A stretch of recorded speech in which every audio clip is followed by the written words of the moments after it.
All my life I've been in the business of observing the world and writing or talking about what I see and experience. And one of the things I can tell you is that it isn't easy to communicate the truth with complete accuracy. There are always going to be small discrepancies between what you report and what actually happened. For instance, last week in a speech in Ohio, Donald Trump promised that if he was reelected president, he would stop China from undermining our automobile industry. And then he added, quote,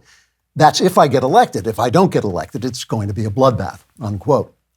The New York Times, a former newspaper, reported on the speech in a story headlined "Trump Vows Nationwide Slaughter If Not Returned to Power," in which Times reporter Prissy Credential wrote, quote,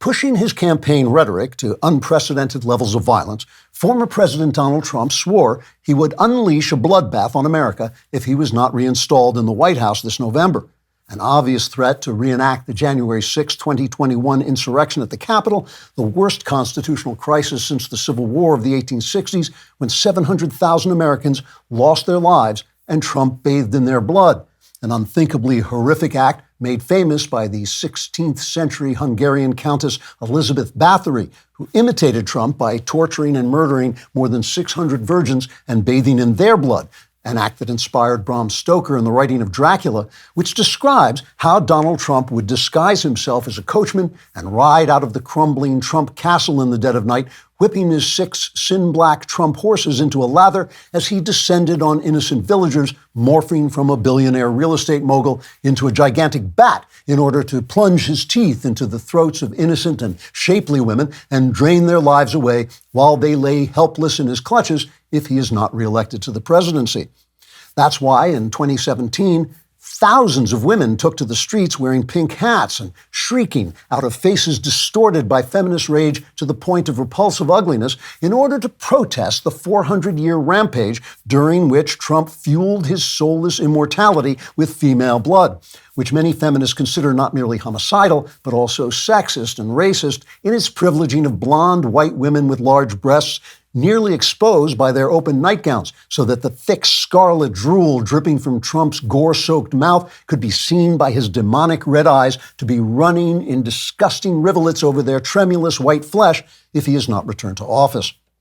Experts estimate that Trump's insatiable thirst for human blood, combined with the supernatural longevity of his terrifyingly animated corpse, may have resulted in as many as 200,000 deaths over the centuries, or about a third of those Trump would have slaughtered on January 6th if it had been the Civil War, which it was as bad as, thus leaving a body count of almost 1 million people in the bloodbath Trump is threatening if he is not returned to the White House, where he would impose a tariff on Chinese cars instead of murdering millions and bathing in their blood, unquote.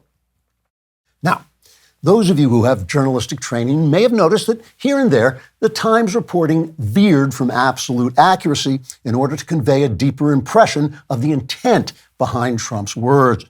Questioned about this journalistic practice, Times editor-in-chief, Blithering Prevarication III, explained, quote, "Blood, look, blood, blood everywhere, dripping, running, staining, oh God, mother, blood,"